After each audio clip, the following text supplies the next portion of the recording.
Hello అండి, అందరికీ నమస్కారం. ఈరోజు మన రెసిపీ వచ్చి నెల్లూరు స్టైల్లో నూనె వంకాయ. ఇది ఎలా చేయాలో తెలుసుకోబోయే ముందు మీరు కనుక నా ఛానల్ని ఫస్ట్ టైం చూస్తున్నట్లయితే ప్లీజ్ సబ్స్క్రైబ్ చేసుకోండి. నచ్చితే లైక్ చేయండి, షేర్ చేయండి, కమెంట్ చేయండి. ఈ వంకాయ ఇప్పుడు ఎలా చేసుకోవాలో చూద్దాము. దీనికోసం నేను ఒక 1/2 కిలో వంకాయలు తీసుకున్నాను. ముందుగా మనం చింతపండు నానబెట్టుకోవాలి. ఇది ఒక నిమ్మకాయ సైజ్ అంతా చింతపండు తీసుకొని నానబెట్టుకోవాలి.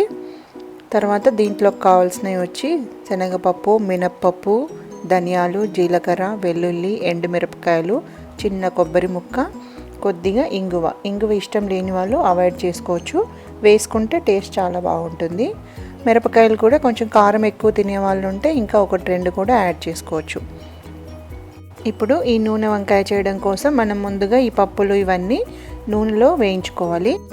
ఇప్పుడు ఒక కడాయిలో 2 టీ స్పూన్లు నూనె వేసుకొని అది వేడెక్కాక కొద్దిగా ఇంగువ, ఒక 2 టేబుల్ స్పూన్ల వరకు ధనియాలు వేసుకొని కొద్దిసేపు వేయించుకోవాలి.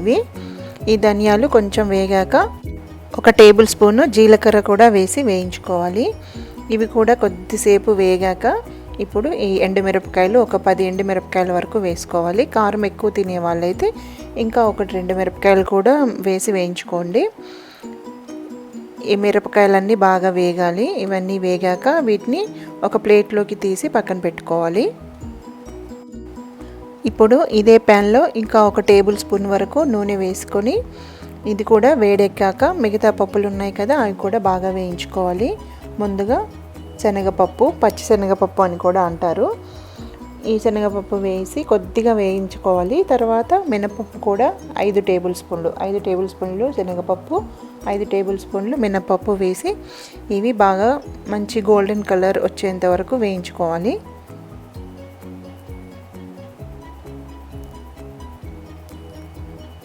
వీటిని కూడా ఒక ప్లేట్లోకి తీసుకొని పక్కన పెట్టేసుకోవాలి. ఇవన్నీ బాగా చల్లారాలి. ఇప్పుడు మనం ముందుగా వేయించి పెట్టుకున్నాం కదా జీలకర్ర, ధనియాలు, ఎండుమిరపకాయలు, ఇంగువ, అవి మనం ముందుగా మిక్సీ జార్లోకి తీసుకోవాలి. ఇప్పుడు దీంట్లోకి ఒక చిన్న కొబ్బరి ముక్కని అవి కూడా చిన్న చిన్న ముక్కలుగా చేసుకొని దీంట్లో వేసేసుకొని ఉప్పు కూడా వేసుకోవాలి. ఈ ఉప్పు అనేది మీకు రుచికి తగినట్టుగా వేసుకోండి.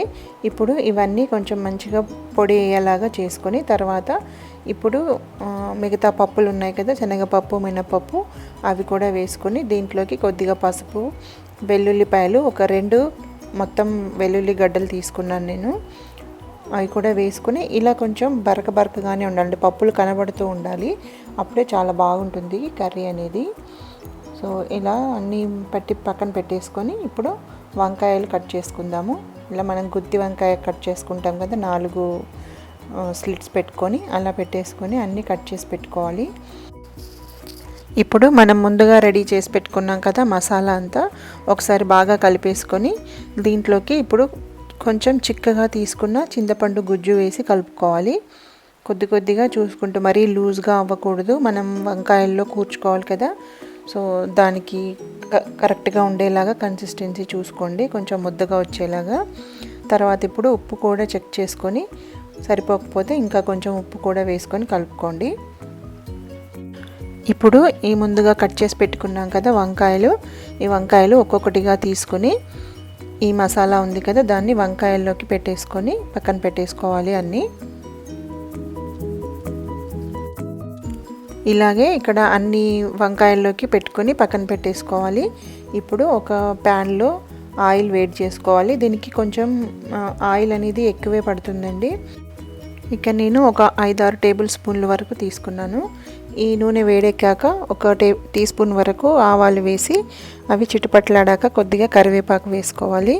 తర్వాత కొద్దిగా కొత్తిమీర కూడా వేసుకొని ఇప్పుడు మనం ముందుగా రెడీ చేసి పెట్టుకున్నాం కదా వంకాయలు, అవి వేసుకొని కొంచెం అటు ఇటు తిప్పుకొని ఒక 2 మినిట్స్ వరకు అవి వేయించుకోవాలి. ఈ వంకాయలు గ్రీన్ వంకాయలు అయితే కర్రీ చాలా టేస్టీగా ఉంటుందండి. కాకపోతే మాకు గ్రీన్ వంకాయలన్నిటివి దొరకడం చాలా కష్టం. అంటే మార్కెట్కి వెళ్తే దొరుకుతాయి కానీ అక్కడ పెద్ద పెద్ద బుట్టల్లో ఉంటాయి, అంటే బాక్సుల్లో ఉంటాయి. అవి ఒక 4-5 ఫ్యామిలీస్కి అయితే సరిపోయేలాగా ఉంటాయి. సో అందుకని మేము ఇక్కడ దొరికేవి తెచ్చుకుంటాము. సో దీంట్లోకి ఆ మిగతా మసాలా మిగిలిపోయి ఉంటుంది కదా, అది వేసేసుకొని తర్వాత చింతపండు రసం కూడా వేసుకోవాలి. ఇలా చింతపండు రసం వేసుకున్నాక దీంట్లోకి ఇంకా కొద్దిగా సరిపడా ఉప్పు కూడా వేసుకోవాలి. 1 టీ స్పూన్ వరకు ఉప్పు వేసుకున్నాను నేను. ఇలా కొంచెం చేతులతోనే కలుపుకొని మూత పెట్టేసి ఒక 5 నిమిషాల వరకు మీడియం ఫ్లేమ్లో ఉడికించుకోవాలి. తర్వాత మంట తగ్గించేసుకుని లో ఫ్లేమ్లో పెట్టేసుకుని ఇలా తిప్పుకుంటూ కలుపుకుంటూనే ఉడికించుకోవాలి. ఇదంతా మసాలా అంతా దగ్గర పడే వరకు ఉడికించుకొని తర్వాత కొత్తిమీర వేసేసుకొని స్టవ్ ఆఫ్ చేసుకుంటే సరిపోతుంది. టేస్టీ నూనె వంకాయ రెడీ అయిపోయింది. మీరు కూడా ట్రై చేసి ఎలా వచ్చిందో నాకు కమెంట్ సెక్షన్లో చెప్పండి. వీడియో కనుక మీకు నచ్చినట్లయితే లైక్ చేయండి, షేర్ చేయండి, కమెంట్ చేయండి. Thank you for watching.